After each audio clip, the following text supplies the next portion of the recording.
This episode of Co-op is brought to you by Squarespace, GoDaddy.com, and Netflix.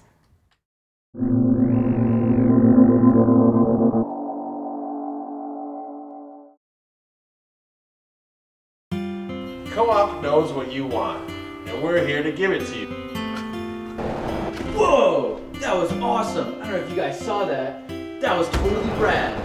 Yes! Score! Trailers! Check this out! Don't take my word for it. We can do that. We cover everything. We have it all? We're Co-op, and we're here to talk to you about video games. Well, yeah. What do you guys think? Be completely honest. We can take it. We can take it. Look, all right, you guys. I know your heart's in the right place. Okay.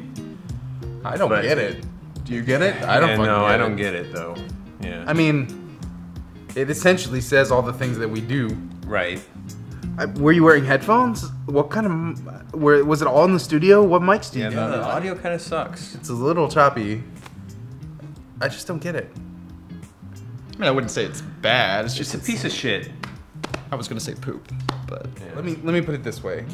With the one-up show, with Co-op, I mean, we had this like level of production, this production value, this production quality that is not represented by this piece at all. Yeah, and like it's not us. Like we need something more. Yeah, it needs to be meaty. You need something that grabs you by the balls. Yeah, I don't know. I think go back to the drawing board with this one, guys. So like, when we're really thinking about making this production, I mean, what was our motivation? You know, like I mean, we definitely weren't thinking of shit or poop. We were thinking of like informative. Like we were pretty good about that. I think we really conveyed the message. I mean, we were way better than poop. At least we gotta be a little bit better. All right. Well, guys, we've taken your criticisms into consideration. We appreciate it, and we will get back to you. Sure. All right, guys. All right, so I think for the next one.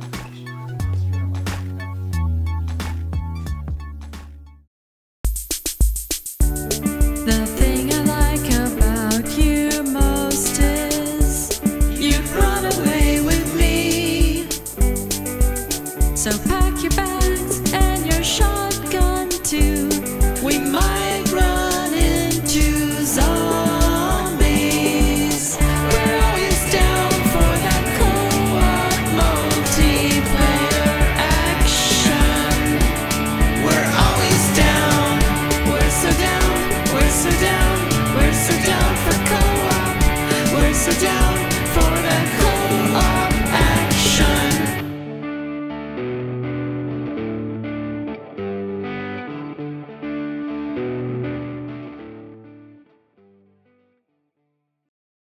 It's in the dark though. It's like it hurts my eyes a little bit. It's a bit too bright. It's a little straining a little. Oh, too dark, dude. Split the difference. A little bit in the middle. Halfway. Right? Yeah. Oh, that's great. What's going on? Okay. Nice. Changing the colors. Yeah, Squarespace. Remember, you can change the colors in real time. Try green. I like green. Okay, we'll do green's green. my favorite color. That's super cool. Do blue. Oh, that's all right. You guys changing the color. That's awesome. Blue's not bad. I think orange would be really good. Orange? Yeah. Really? Orange bar logo. Like how about like an olive That's a or a little mauve bright, or something? Yeah, they move up to like a yellow. Hold it. Go back. Sienna. Go back. Dude, Go back. it's like No, go forward. Go back to Nice. green. Right there. Yeah, Go back to green. Over like a Oh, disco. like a brighter. Yeah. Yeah, look at the lights. Look at the color. Oh, that's great. Yeah, I can see that. Definitely. Oh, that's good. Squarespace. Squarespace to change your site in real time.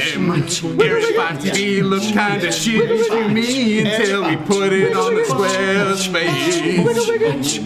Real time changing of your website.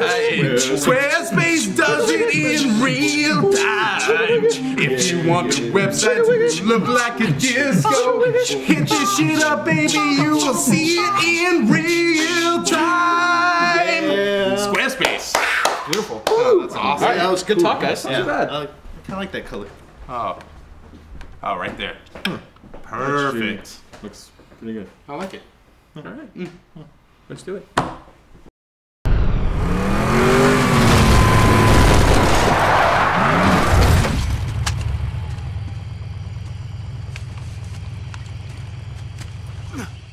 Sir. How big are you into Halo before we talk about Halo Wars? I own the Halo games, but I don't own a Master Chief cat helmet. I mean, like... Have you read any of the books? I've read Contact Harvest. No one in books, but I love Halo multiplayer. Funny enough, I like console RTSs too, which is a little bit strange, I think. I have access to PC RTSs, but I like console RTSs. I like console RTSs, so I don't have a problem with the control schemes in general. On the way. Smash them.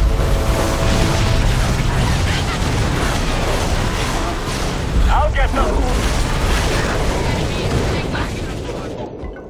When I first played the demo, I thought of Halo Wars as, it felt like kind of Diablo-ish. It felt like an action RTS. It literally felt I was doing this kind of pulled back Halo game where I was just setting up the guys to shoot at each other. It didn't really matter the units I was using as long as I had enough of them. It kind of has an identity crisis because there's two philosophies. One, they want to keep it really simple. Okay, most of the controls are like, select all your units with one button, do everything, move your army en masse, and do everything together. And then they all have this secondary attack with the Y button. That stuff's great. It's like they streamline console RTS play. But at the same time, then they design some of the missions to where it's more old school. You can see some of the like old school RTS elements come out. So I remember this one mission where you basically should be kind of splitting up the army into 3 or 4 subgroups and managing them separately. I'm like, well, wait, do you want me to play this like other RTS games where you have groups, and you're managing them all at the same time? Because then all of a sudden it's not easy to start switching between groups. I found that there were missions where it felt like the mission design was that I should be making these other groups, but there was at no point in the game where I ever actually had to do that. I'm there.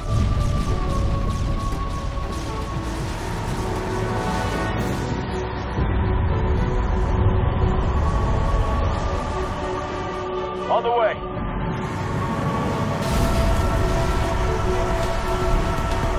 There was almost no moment where my base was getting attacked. Like there maybe every once in a while there'd be like a stream of enemies that come in, but there was no point where I was like, oh shit, I need to go bulk up defenses. For the most part, I could build units, as long as I got some turrets with some decent amount of defenses that would deflect 99% of everything. And otherwise I just would set a group rally point somewhere on the map and just march everyone around the map, systematically destroying everyone. The entire army. Pretty much everyone. I would leave maybe a couple at the base, but that's only because I had like changed the rally point. I felt like Ensemble did a really great job of simplifying this control scheme, but when it came to the actual game design, they had trouble simplifying it to the point they needed to really enforce like what was good about the control scheme. So you reached points where you could feel them pulling in this other direction because that's where all of their old games were. In the end, I just wanted to build one type of unit, a horde of one type of unit. Like almost every map, I would always find some exploit where I could build like nothing but warhogs and then just beat the map with that. Because that just made it so much easier because then I didn't have to cycle through and be like, oh, I gotta find the Marines so I can use their RPG. Or sometimes you would just get lazy and just hit Y for the whole group. Well, that's what I did. And some people would waste their attacks doing something dumb on a building, but the rest would be the right the Warthogs attempting to ram into a building with like the Y attack. It didn't make any sense. Like it just seemed to overcomplicate the game to switch to each unit group and hit Y. I would just hit Y, and if that helped with me taking out that unit or that base, then it did. But if it didn't, then I just tried to keep it as simple as possible and not try and approach it where I was complicating things unnecessarily. And I think I might have enjoyed it more as a result because I just sort of embraced the simplicity as opposed to trying to overthink it too much and trying to do a bunch of strategies. All units on the prowl. Online and rolling.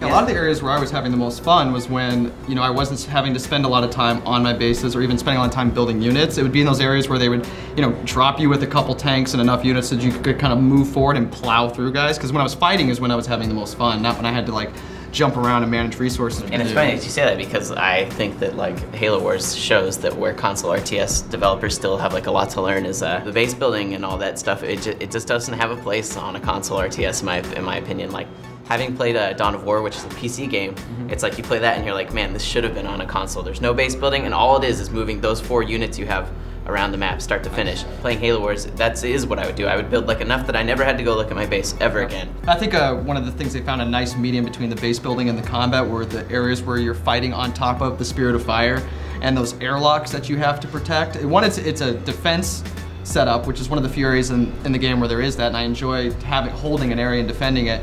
And 2, it starts you with your troops, and all the airlocks are vehicle depositories and infantry depositories, and they're already built. The only thing you need to concentrate on is moving around within this space and keep all your buildings from getting blown up. Because those were the missions where you skipped the whole build-up resources. You were already accruing all of that stuff, and you were just focusing on what units you wanted in that place. And those were the few missions where I was setting up different units in different parts of the map. Like, okay, well, I need all the aircraft over here, but I want some like tank-like items over here, and that was so much fun. Marines, good to go.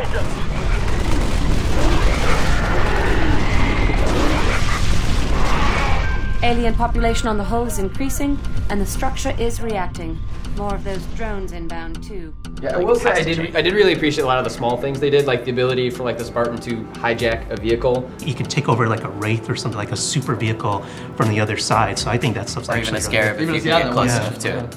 Even air vehicles. I didn't know you could do that with the Spartan as well. Oh, really? There was a few times where I thought I was screwed because I was thinking like, oh, I'm not gonna be able to, like these 3 guys kind of take on this Wraith. I'm like, wait a minute, I want that Wraith, I can make it mine. So I like stuff like that. The other cool thing about it is if you're a Halo fan, then these are the actual ties back to Halo, you know, seeing that kind of stuff, or seeing like Jackals in a 1-player game take up sniping positions and sniper towers, things like that, or seeing Needlers come out and stick to the units. And so I think for the Halo fan, it is very true. Like they research everything, like even the Warthog physics, like when it bounces around on the terrain, feels like Halo, but from a bird's eye view. So that stuff's all cool for the fan.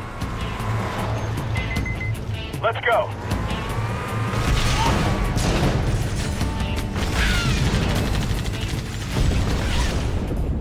I mean, when I went into this, I pretty much was I'm a fan of Halo, I've read the books. I just wanted like a good RTS that kind of did the license justice, and it's had a fun single player, and it did that for me. I like the story. I just think that in some ways I feel like they had a missed opportunity because they made like these full-on Covenant bases and stuff, and I never got to play as the Covenant. Single-player campaign, all it's doing is encouraging everybody to play as the humans in multiplayer. Unless, like, if you're dedicated and you want to learn the Covenant, then you're probably rewarded because no one else knows how to play them, really. Right. You know, so it's just kind of weird. Like, if you want this kind of balance in a multiplayer arena and people playing both sides, it should have both campaigns open for you right away. Did any of you jump into multiplayer and at least try the Covenant? I've tried the Covenant, yeah. The Covenant are actually kind of interesting, and that's why it's so disappointing you couldn't play in the campaign, because they have some interesting special moves. When you play as the humans, the commander moves you have to wait X amount of time until you can use them again.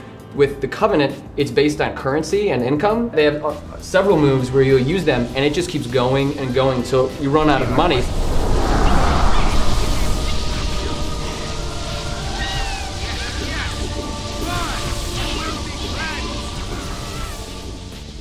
It's really unfortunate that Ensemble is shut down. I know that they've assigned actually some ex-Ensemble guys to work on the DLC and pay attention to the community, but I think because of the way that I think the campaign is gimped where you don't learn the Covenant, it's gonna be really crucial that they're paying attention to that community and what they're responding to, and start to be patching the game and focusing the DLC on where that goes. But my fear is because Ensemble isn't there and they've been split up and unfocused on the future of Halo Wars, that the multiplayer is gonna be, again, one of those games where they put a lot of effort into it and no one's gonna end up playing it. Yeah.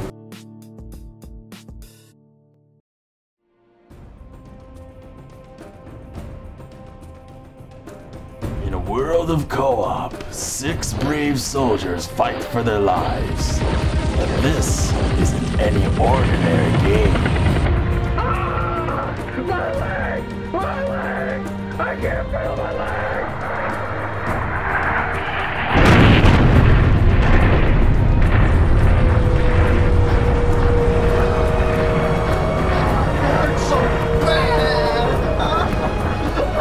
Listen here, maggot. This is Co-op Squad, and we leave no man behind.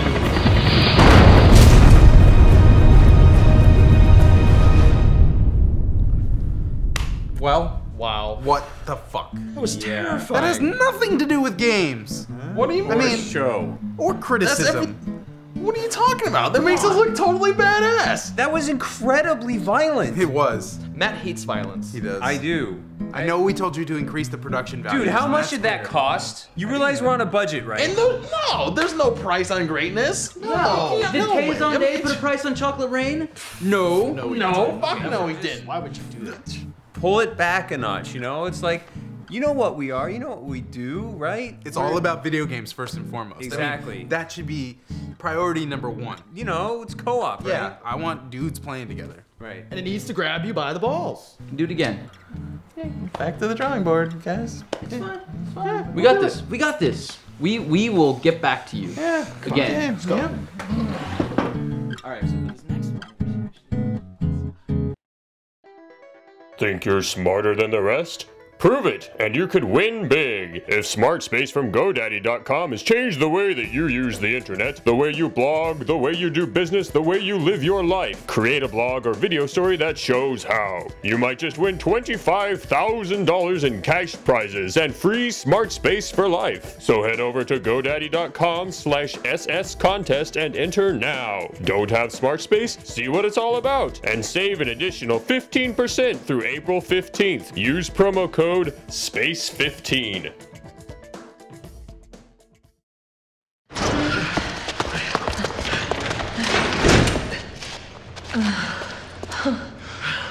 Are you okay? Yeah, I think so.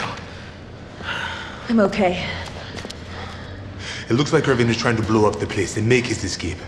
You must stop him before it is too late. I'll try to find us a way out of here. All right. We'll go after Irving.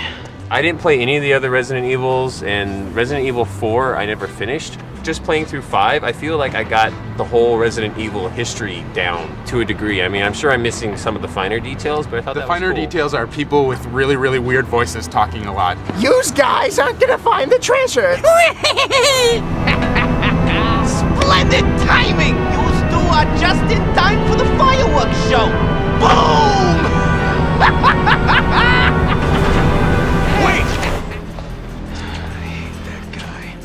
It's kind of like old action movie franchises where, like, you know, you're going back to your old friends, like Lethal Weapon, where they keep saying, I'm getting too old for this shit. Right. Resident Evil, you kind of understand there's going to be a lot of, like, Wesker! And he's going to say, oh, you fools, you don't understand my plan. And if you guys are playing Resident Evil for the story, you're in the wrong fucking game, wrong fucking business, because this game is all about combat.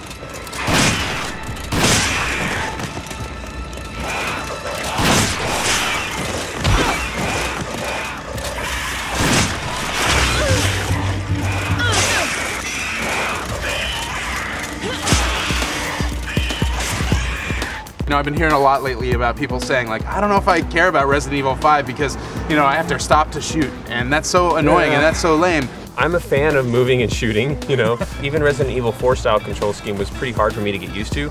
But the new Type D or whatever that they added on is just the right middle ground that I want. I played it like classic control style, and it was just like riding a bicycle for me. Nice. I was actually really enjoying the different kind of tension that I got by having to stop and shoot and aim really carefully.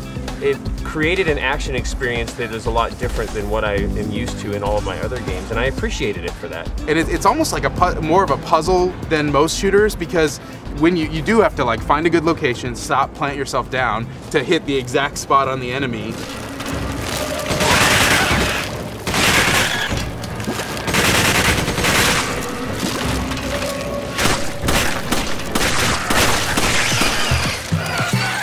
There's a lot about RE5 that in a weird way, like, it reminds me of Code Veronica. I remember that game being particularly tense because I had to be very conservative with my ammo. Oh, totally. So you had to be very surgical with your shots. RE4, on the other hand, you're like a walking one-man army. Yeah. And then this game is like, I think it's kind of like a middle ground.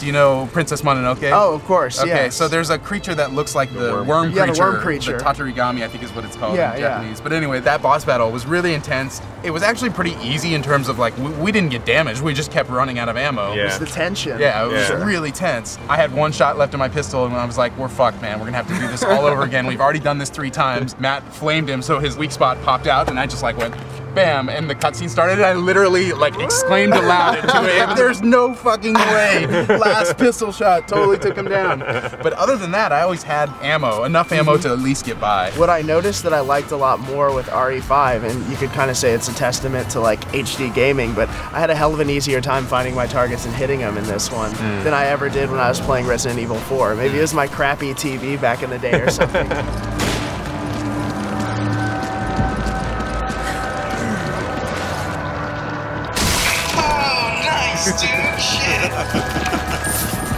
Matt and I played in co-op the whole way, and that's the big difference in this game. Is it's built for co-op. It's the only way to play. If you're not playing it co-op, you're totally missing out, I think. I think so too. Matt and I both specialized in the weaponry. He would carry half the guns, and I would carry the other half. So I chose to pick up the machine gun early on, the MP5. So I used machine guns for the rest of the game, and I would have to say that if I'm going to go back and play this, I probably wouldn't use the machine guns again. You know, they give you a lot of ammo for them because they expect you to pump a lot of ammo into the enemies, and that's not my style. Like I want one-hit kills. You know, right. I want a pistol that's way too strong, so that I aim at their head and it pops it on the first hit. I was like, I wonder if I should buy the stun rod. And then I was thinking to myself, well, this is a Japanese game, so that means that the stun rod or the wooden sword or whatever is going to be the most powerful weapon in the game. So I'm going to buy the stun rod. Like, what I liked about the stun rod was it allowed me to conserve. Right. Yeah. So I had like a stock house. By the time I went into the final battle, I had like more shotgun shells than I knew what to do with. That's awesome. You know, some people might complain that maybe it made gameplay a little too easy, but I think it just kind of helped things move along. It's so funny because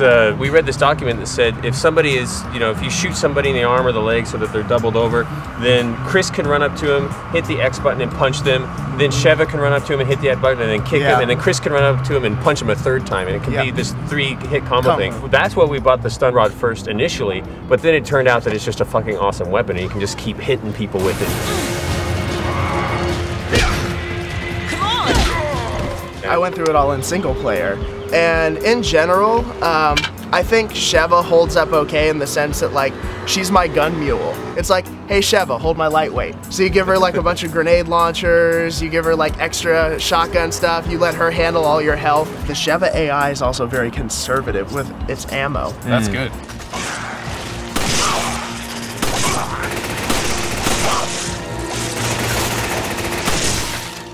If you wanted to play a game like this as a single-player game, then RE4 might be a better game for that. There's a few sacrifices that you make when you make a co-op game rather than a single-player game. Like, it's much more linear. There's less exploration. The inventory system, the puzzles, everything is more streamlined in this, so that two players won't get frustrated with one another if they're playing it over a shorter period. And I think that comes across too in the level design. When we first walked into that temple level, and you're looking around, and it's just goddamn amazing looking, and it looked like this super complex puzzle, but it turned out all we had to do was run through it linearly. Yeah.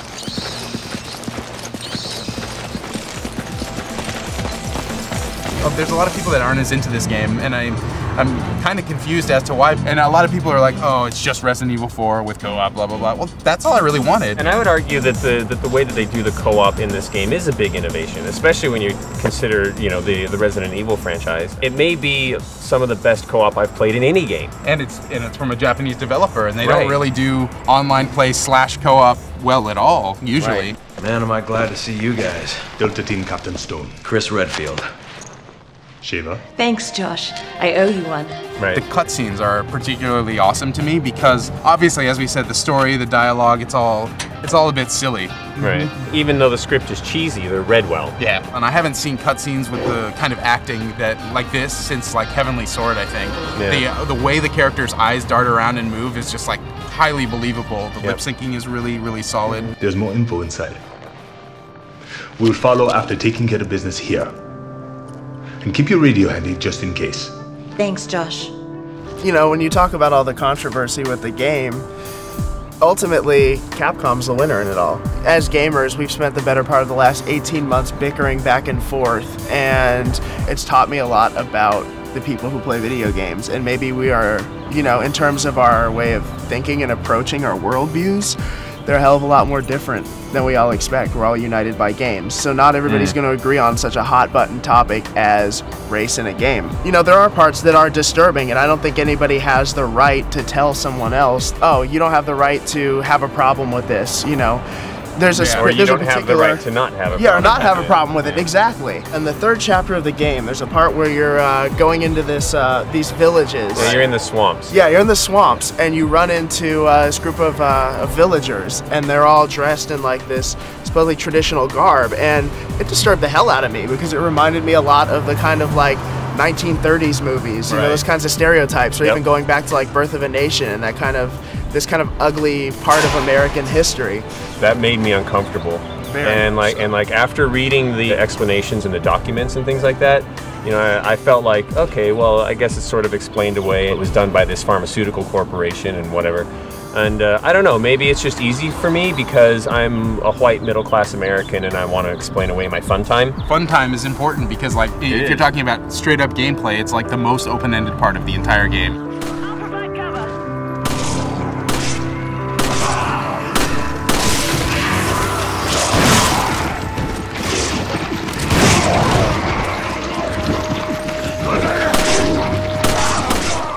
But then I have to remind myself, hey, you know, this is a global product. Part of my perspective is colored by what I've experienced as an American. Right. Ultimately, they tell you, well, these people were infected because of this, they've reverted to that. Yeah, they're wearing these clothes. Yeah, they're wearing clothes. Why are they wearing their ceremony clothes? It's not a festival day. That was one of those moments with RE5 where it was like, I don't necessarily like what I'm doing. And then after they explain it as the game goes on and it begins to flesh out and you realize that it's kind of a ham-fisted allegory for the exploitation of Africa over centuries. I'm going with you. These are my people that are dying here. Are you sure about this? A second ago, you were ready to cut and run. I can't just turn my back and walk away. There are no more orders from here on in. It's just us. We are partners. To the end. Now let's get moving. Copy that. I can't wait to play more of it, and I'm glad that it's a game that's set up to be played through multiple times, you know? Yeah. And the weapon carryover and the ammo carryover, the equipment carryover in general. It's the exact kind of thing that makes me want to play a game again because I don't feel like I'm starting from scratch. When you beat it, it's not necessarily the end. That when you restart, you're rewarded for all your hard work that it carries over. RE5 does a great job with that.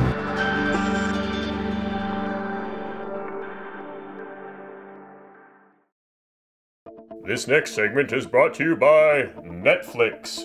With Netflix, you can rent over 90,000 titles online, including lots of Blu-rays, with free shipping both ways to your home. They now have over 40 shipping centers, so almost all deliveries happen in just one business day. The Netflix plans start from $4.99. As a new member, you can get a no-risk 2-week free trial membership. Check it out at www.netflix.com/coop. That's /COOP. Everybody always forgets the dash. That's coop, not co-op. Anyway, use that code, and don't forget the www or it doesn't work. All right. I think you guys are going to be really excited what we have for you tonight. Super excited. I mean, I know I can't wait to see this on the big screen here. I mean, we took everything that you guys suggested and we owned it. You know, we put our own personal flair on it. Perfectly explains who we are as a team, as a production house, and as a show. I'm just nothing but All proud. the stuff you guys saw before. Can you quit fucking typing while they're giving their presentation? I mean, Jesus. Dude, I got a raid in like 15 minutes. Nothing like that at all. And I'm nothing but proud. I'm 100%. Nothing but. Enjoy.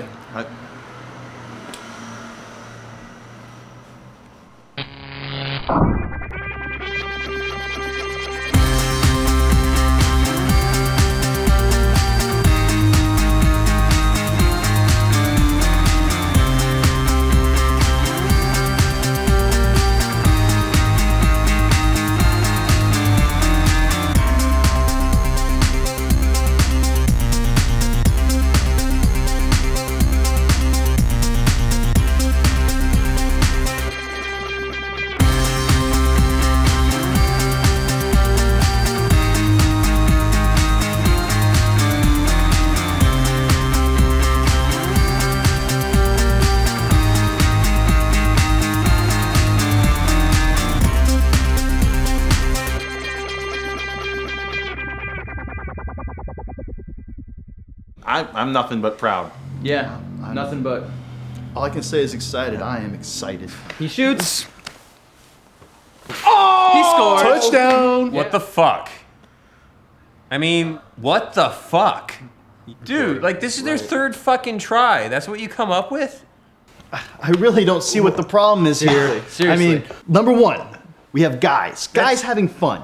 You guys said Tons you of wanted. fun. I mean, look at these guys. Guys They're having a great time. I love these guys. Who would want to hang out with these guys? Jeez. 2, non-violent. There was no violence. No violence. No violence. You said no more explosions. They're dancing. They're dancing in space. What It's a else? space dance. I mean, in 3 video games. There is a fuck ton of games in that shit. Joysticks, games. I mean, come on. Controllers. This is right on message. I just don't get it. I mean, you know what it is? Are we not understanding each other? They're afraid of success. Oh, that's what it is. I mean, look at us. We're not. Clearly. We have suits. Totally got suits. You don't have suits. Where are your guys' Look at suits? them. It's okay. Just let it out. Just let it out. It's okay. It's okay. You're lucky. You hurt Rob. You're lucky. Look, are you proud of yourself? I bet you're proud of yourself. You hurt Rob's feelings. It was perfect. You are afraid of success. This is like the 11th hour and shit. We're just gonna go back to the first one, all right? Go with the first one. Just do that one. We'll put that one up. Oh my gosh. I think I just threw up in my Really? Okay. Gee, I didn't see that coming. Jeez. I mean, could have thought we had it right the first time ourselves, huh? Really? Called it. I called it. Yeah. He called it. Clearly. True. Yeah, I'll just go back to the first one. Some people say games are bad for you. No. We're here to tell you no. Co-op knows what you want, and we're here to give it to you. We know what gamers like because we too are gamers. Rob Bowen. Jason Bertrand. No, Rob. Cesar. You don't have a last name? I love games. Smash cut to co-op logo. No, you don't. We do reviews. Do you need some hard-hitting opinions on that game? I like Halo 3 because it has expansive graphics and excellent sound. You can tell this by when Master Chief is hurt. Previews. Are you excited about the new Halo coming out? We are. How about have us cover your event? We cover events. Do you have an event that you want covered? We have cameras that can film them. Hey Rob, what's over there? Hey Jason, I'm at TGS. That's cool, because I'm at PAX. This just in, Co-op covers news too. Back to you, Cesar. Whoa! That was awesome! I don't know if you guys saw that. That was totally rad. Yes! Score! Trailers! Check this out! Don't take my word for it. We can do that. We cover everything. We have it all? We're Co-op, and we're here to talk to you about video games.